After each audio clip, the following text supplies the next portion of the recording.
کسی کا دل مت دکھاؤ، ہو سکتا ہے وہ تمہیں ایسے چاہتا ہو جیسے مرنے والا زندگی۔ اپنا میٹھا پانی کسی کھارے سمندر میں کبھی نہ بہانا، نہ تو وہ سمندر میٹھا ہوگا اور نہ ہی تمہاری قربانی کا کوئی فائدہ ہوگا۔ اچھے سے اچھے پھول کی مہک بھی کچھ دن بعد ختم ہو جاتی ہے، لیکن اچھے اخلاق اور اچھے سلوک کی مہک انسان کی موت کے بعد بھی قائم رہتی ہے۔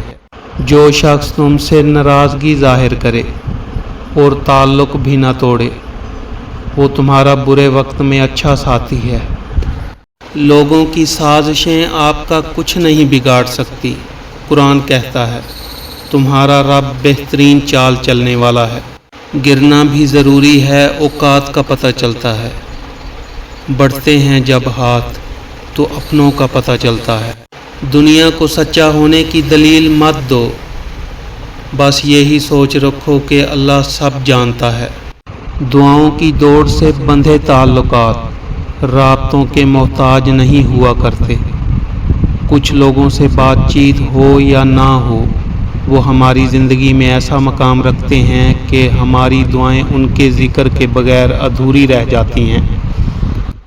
زندگی بہت چھوٹی سی ہے، اور کوشش کریں کہ کسی کا مان، اعتماد، اعتبار اور یقین نہ ٹوٹنے پائے۔ وقت تو گزر جاتا ہے، لیکن دی ہوئی تلخیوں کے نقش باقی رہ جاتے ہیں۔ انسان کی تباہی 3 چیزوں میں ہے: تکبر، حرص اور حسد۔ تمہیں بہت سے لوگ بدنام کرنے کی کوشش کریں گے، مگر تم یاد رکھنا عزت اور ذلت صرف اللہ کے ہاتھ میں ہے۔ بے عزتی کا بس ایک ہی جواب ہے: فاصلہ۔